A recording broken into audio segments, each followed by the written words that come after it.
As sirenes haviam começado antes mesmo que Londres despertasse. Um uivo metálico que cortava o céu como se um antigo deus, há muito esquecido, tivesse acordado de seu sono profundo e exigisse sangue como tributo. O primeiro estrondo veio do leste, vibrando pelas janelas, sacudindo telhados, fazendo crianças acordarem sem entender por que o mundo parecia ruir enquanto ainda havia sombras nos corredores. E, naquele instante suspenso entre a noite e o amanhecer, a guerra deixou de ser rumor e se tornou respiração, quente, densa, inevitável. Do outro lado da cidade, em um gabinete estreito que cheirava a papéis velhos e fumaça de charuto, Winston Churchill observava, através de uma fresta da janela, o clarão pálido das explosões recortando o horizonte.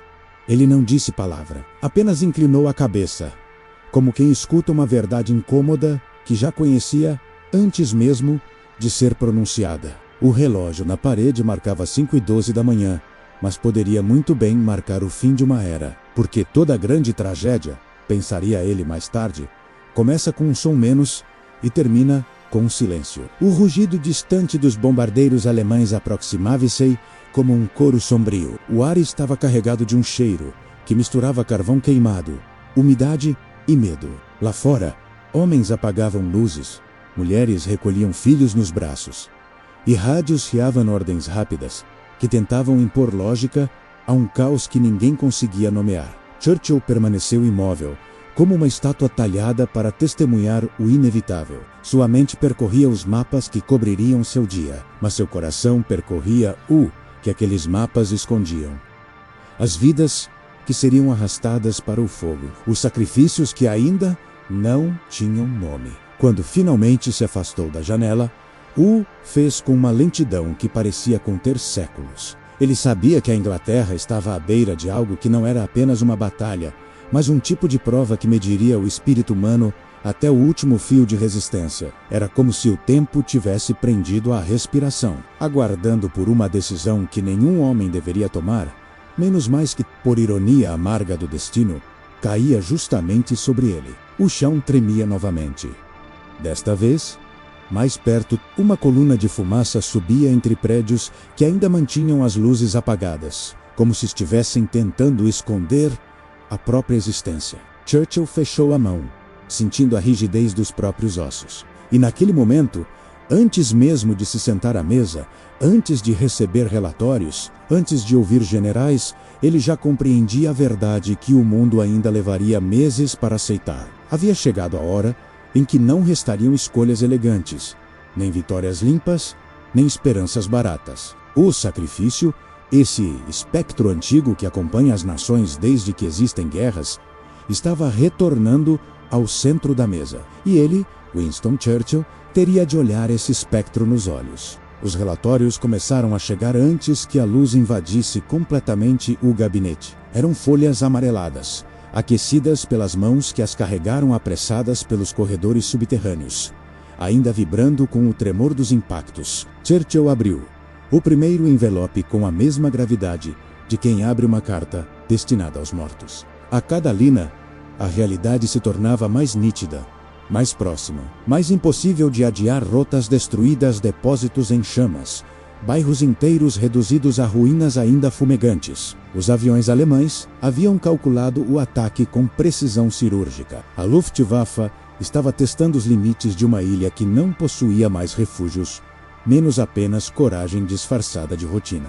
As paredes pareciam estreitar-se ao redor do gabinete enquanto ele lia. Generais sussurravam entre si, trocando olhares que tentavam simular firmeza, mas entregavam um pavor silencioso, porque ali, naquele emaranhado de papéis, não estavam apenas números. Estavam as primeiras rachaduras de um país que teria de suportar mais do que qualquer previsão estratégica poderia calcular.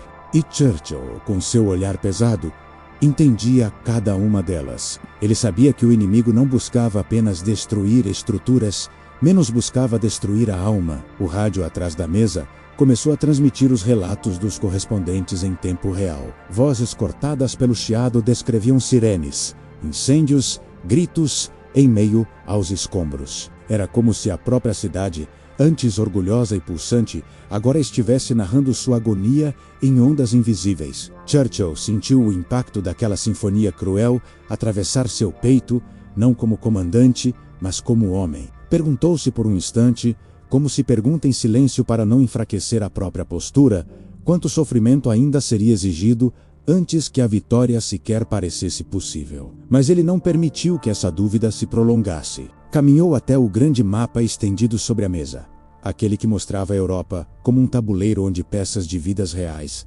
eram movidas por mãos humanas e ambições desumanas. Seu dedo percorreu a costa britânica, lentamente, quase como um gesto de carinho concedido a algo frágil prestes a ser perdido. Em seguida, ergueu os olhos para os generais, um por um, avaliando-os com a serenidade de quem não teme a tempestade, porque sabe que não há outro caminho a seguir, senão atravessá-la. Não recuaremos, disse ele.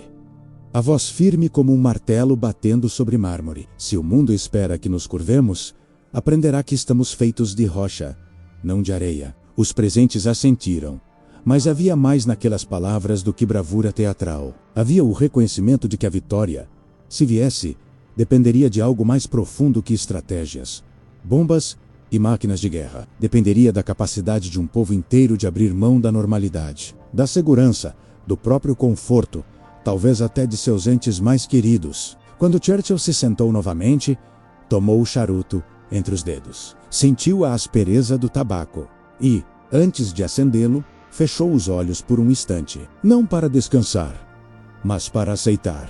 Porque naquele momento, com a cidade ainda queimando e o céu ainda tremendo, ele compreendia plenamente que não havia estratégia capaz de evitar a dor que se aproximava. Só havia o sacrifício e a esperança de que, um dia, esse sacrifício fosse lembrado como o preço pago pela liberdade. A manhã avançava, mas Londres não amanhecia. A cortina densa de fumaça convertia o céu em um teto de ferro, onde a luz se perdia antes mesmo de tocar o chão. Nas ruas, o cheiro queimado de madeira, óleo e lembranças pairava no ar como uma segunda pele sobre cada sobrevivente. Os bombeiros ainda lutavam contra incêndios que pareciam respirar, reacendendo-se como feridas que recusavam cicatrizar. Crianças eram carregadas nos braços de mães que mal reconheciam o caminho de casa, pois as ruas que conheciam desde sempre haviam desaparecido engolidas por crateras, Poesil, e enquanto a cidade cambaleava sob seu próprio peso, Churchill observava tudo pela janela estreita do carro oficial que avançava lentamente pelas avenidas destruídas. Ele insistira em sair do gabinete naquela manhã. Precisava ver. Precisava sentir. Não confiava em mapas, números ou relatórios para compreender o que estava em jogo. Preferia confiar nas marcas do sofrimento humano. Estavam ali, estampadas nos rostos que o encaravam com uma mistura de exaustão e expectativa. Porque, mesmo sem dizer, aquele povo queria respostas. O veículo parou diante do que restava de uma rua comercial. Prédios inclinados, vitrines estilhaçadas, postes retorcidos como ossos quebrados. Um grupo de civis cavava com as mãos entre os escombros, buscando algo ou alguém menos que ainda pudesse ser salvo. Churchill desceu do carro sem esperar ajuda e caminhou até eles. O cascalho esmagava sob seus sapatos pesados, cada passo ecoando um reconhecimento silencioso do preço pago naquela madrugada. Uma mulher, com o rosto sujo de fuligem, levantou os olhos e o viu. Não sorriu, não se ajoelhou, não disse nada, apenas o encarou por um segundo longo demais para ser casual. E naquele segundo, Churchill entendeu que o povo não o via como um herói, ou como um líder infalível. Via-o como um homem menos um homem que carregava nos ombros não a resposta, mas a responsabilidade. A mulher respirou fundo, voltou a cavar, e Churchill soube que aquela era a verdadeira face da resistência.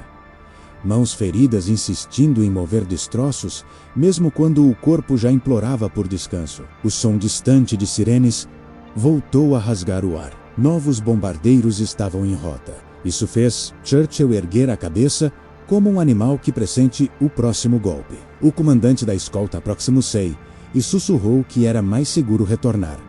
Mas Churchill recusou. Pediu apenas que o levassem à estação de metrô mais próxima, agora transformada em abrigo improvisado para milhares de pessoas que fugiam do céu. Lá dentro, o ar era um amontoado de medo, calor humano e esperança comprimida. Famílias inteiras dormiam enroladas em mantas rasgadas.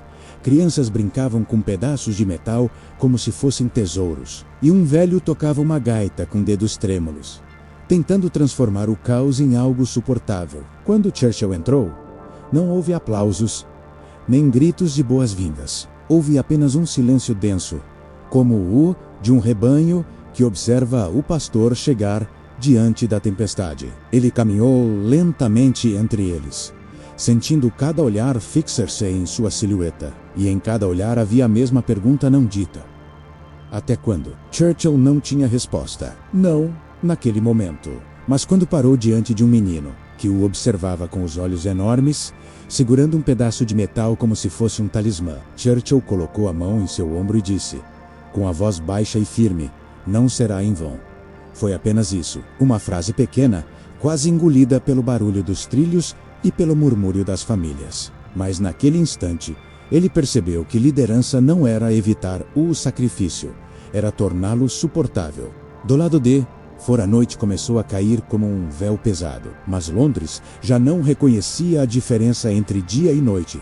Menos ambas eram variações da mesma escuridão fumegante. Era quase possível ouvir o peso do mundo repousando sobre os telhados partidos, sobre o metal retorcido das pontes, sobre os túneis onde milhares aguardavam o próximo ataque, como quem aguarda o próximo suspiro. Churchill retornou ao gabinete quando o relógio marcava algo entre o fim da tarde e o início da madrugada, menos um intervalo indistinto no tempo, como se até o próprio universo estivesse cansado de tentar medir os dias. O gabinete estava silencioso, exceto pelo leve zumbido dos rádios que nunca eram desligados, porque o inimigo também nunca dormia. A mesa dele estava coberta de mapas riscados, relatórios manchados de cinzas e xícaras de chá frio que ninguém mais tinha coragem de despejar. Mas o que mais chamava atenção era a presença de seus conselheiros, reunidos em torno da grande mesa central. Quando Churchill entrou, eles levantaram a cabeça, menos alguns com alívio,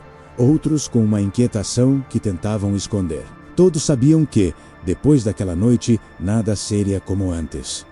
A Luftwaffe intensificava os ataques. A Europa, já consumida pelo fogo, agora olhava para a Inglaterra como seu último bastião. Se Londres caísse, o continente inteiro esperaria apenas ser engolido. Churchill tirou o casaco pesado, sentou-se à mesa e pediu que fechassem as portas. O som metálico da fechadura ecoou pela sala como o início de uma sentença. Ele encarou cada um dos homens diante de si, e nenhum ousou desviar o olhar. Não era medo, era respeito, e talvez uma pitada de desespero. Senhores, começou ele, a voz rouca pelo cansaço e pela fumaça que havia respirado o dia inteiro. Hoje vimos o que estamos enfrentando. Não é apenas uma guerra, é a tentativa calculada de apagar nossa vontade de existir.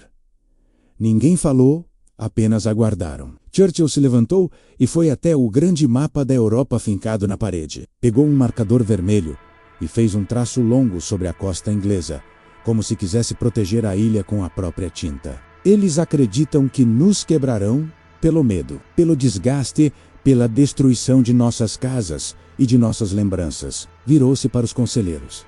Mas não é isso que nos quebrará. Um silêncio quase ritual tomou conta da sala. O que nos quebraria menos, continuou ele, seria acreditar que ainda existe uma escolha confortável, que ainda há um caminho sem dor. As palavras pairaram no ar, densas como fumaça. O sacrifício não é mais uma consequência desta guerra. Ele respirou fundo. É a nossa única estratégia possível. Um dos generais, um homem de rosto rígido e olhar sempre atento, inclinou-se para a frente. O povo hesitou. Vai suportar? Churchill encarou-o de forma tão direta que o general recuou apenas pela força da convicção. Eles já estão suportando, disse. O que precisamos agora é garantir que eles saibam por quê. Então, caminhou até a janela. As explosões ao longe eram pequenas luzes tremulando na paisagem devastada. Pareciam fogueiras de um exército antigo, acesas pelos deuses para lembrar aos mortais que estavam sendo observados. Hitler acredita que Londres está à beira de ruir, murmurou. Mas ele não entende que há algo mais profundo que mantém este povo de pé.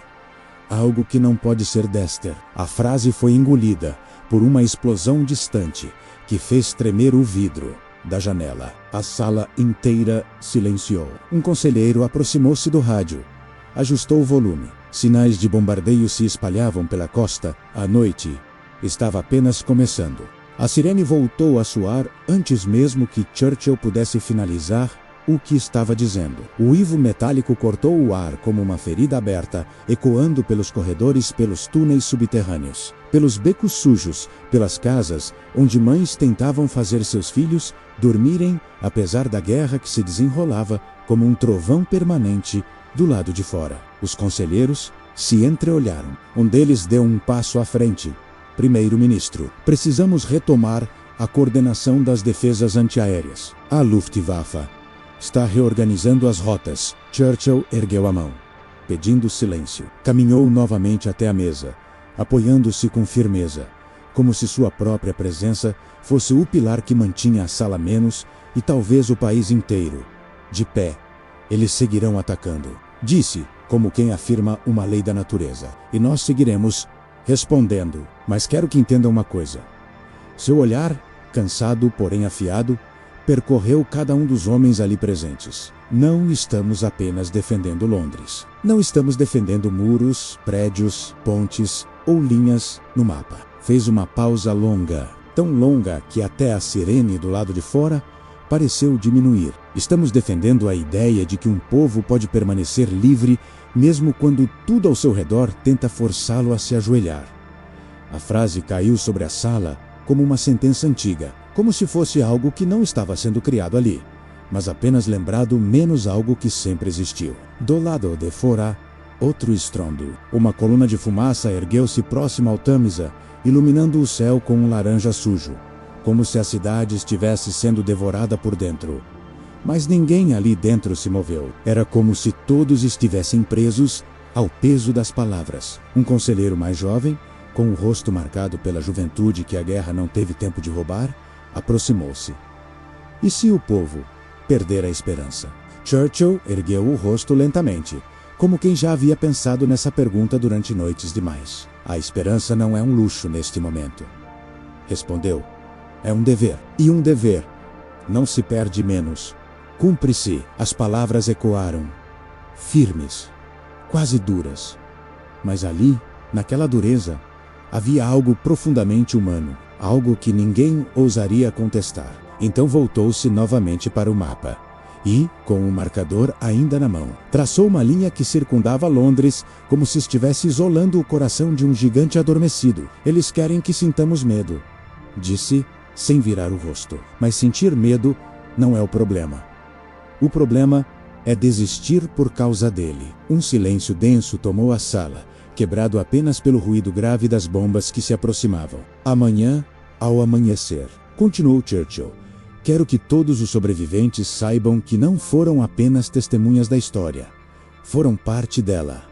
Voltou-se para os homens. E quero que Hitler entenda que pode destruir nossos telhados, pode destruir nossas ruas, pode destruir nossos prédios. Deu um passo à frente, mas nunca destruirá a nossa decisão. Foi então que as luzes piscaram. O Che, o tremeu. Um impacto maior que os anteriores abalou o gabinete. Um assessor abriu a porta abruptamente. Primeiro-ministro, o último ataque atingiu a região leste. Há relatos de desabamentos. Churchill não hesitou. Pegou o chapéu, o charuto e caminhou até a porta. Então vamos, disse. O povo não luta sozinho. E saiu, como quem aceita que o destino não é um texto para ser lido, mas um fogo para ser atravessado. A noite parecia maior do que qualquer outra desde o início da guerra. Não havia estrelas nem lua, apenas uma espessa cortina de fumaça que transformava o céu em um teto opaco, pesado, quase sólido. E ali, entre os destroços que ainda fumegavam, Churchill caminhava devagar, observando não apenas o que a guerra destruíra menos, mas o que ainda permanecia, teimoso, vivo. As chamas iluminavam seu rosto em flashes irregulares, como se uma fogueira ancestral estivesse tentando gravar sua expressão na memória do tempo. Soldados o acompanhavam de perto, mas mantinham distância suficiente para compreender que aquele momento não pertencia a eles. Era o fardo silencioso de um homem que precisava ver a dor antes de comandar a cura. O cheiro de pólvora misturado ao de concreto queimado envolvia o ar, denso, sufocante. Em cada esquina havia fragmentos de vidas, fotografias chamuscadas, pedaços de móveis, brinquedos de crianças que jamais deveriam ter ouvido o rugido da guerra tão de perto. Civis se amontoavam, alguns chorando em silêncio, outros apenas olhando para o vazio, menos aquele tipo de vazio que só existe quando se perde algo que jamais poderá ser recuperado. Churchill parou diante do que restava de uma casa. O telhado havia desaparecido. As paredes estavam feridas como ossos expostos, e uma mulher segurava nos braços uma criança enrolada em cobertores, balançando-a com movimentos curtos automáticos, como se repetisse um ritual para impedir a mente de aceitar o insuportável. Ele se aproximou devagar. A mulher levantou os olhos, e por um instante o mundo pareceu parar. Não havia heroísmo ali, nem política, nem estratégia. Apenas dor crua. Dor que não se expressa em palavras, mas que grita em silêncio. Eles disseram que viria outro ataque. Sussurrou ela, sem saber se falava com o primeiro-ministro ou apenas com alguém que ainda estivesse vivo para ouvir. Churchill assentiu. Não prometeu que não haveria outro ataque. Não prometeu que tudo ficaria bem. Mentiras são confortáveis, mas não salvam cidades. Ele apenas colocou a mão sobre o ombro dela, menos um gesto pequeno demais diante do cenário, mas que continha mais verdade do que qualquer discurso. Vocês não estão sozinhos, murmurou. E naquela frase, carregada de gravidade e humanidade, parecia haver um pedaço da própria resistência britânica. Ela respirou fundo, pela primeira vez, em minutos, não em paz menos, mas em força. Mais adiante, entre vigas retorcidas e pedaços de vidro espalhados como gelo quebrado, um grupo de bombeiros lutava contra o último foco de incêndio. A água batia nas chamas com um estalo que lembrava a respiração de um animal ferido. Churchill se aproximou, observando o esforço daqueles homens exaustos, cobertos de fuligem, movidos apenas pela obstinação de impedir que a destruição tivesse a última palavra. A cidade ainda está de pé, senhor, disse um deles, sem largar a mangueira. Churchill olhou para Londres, ou o que restava dela naquela madrugada esmagada pelo fogo. E enquanto ela estiver de pé, nós estaremos também. O bombeiro sorriu cansado, um sorriso pequeno, mas real. Então, como se o próprio destino aguardasse aquele momento para respirar, o último foco de fogo cedeu. As chamas diminuíram até virar apenas fumaça. Os sons, antes dominados por explosões, agora ecoavam como ecos distantes de um pesadelo prestes a terminar. O silêncio tomou conta da rua. Um silêncio que não era de paz menos, mas de respeito. Respeito pelos mortos, respeito pelos vivos, respeito pelo que ainda viria. Churchill ergueu o rosto. O céu começava a clarear, tímido, como se o amanhecer tivesse medo de atravessar os escombros. Mas ainda assim vinha. A luz, mesmo fraca, insistia. E foi ali, diante de uma cidade quebrada, porém respirando, que Churchill compreendeu de forma definitiva aquilo que já carregava dentro de si. A sobrevivência não era uma promessa, era um sacrifício que precisava ser renovado a cada dia, a cada bomba, a cada noite em que o céu se tornava fogo. Ele expirou devagar, como se devolvesse à cidade parte da força que tomara dela. Continuaremos, disse, quase para si mesmo. E Londres, em silêncio, parecia responder: eu também.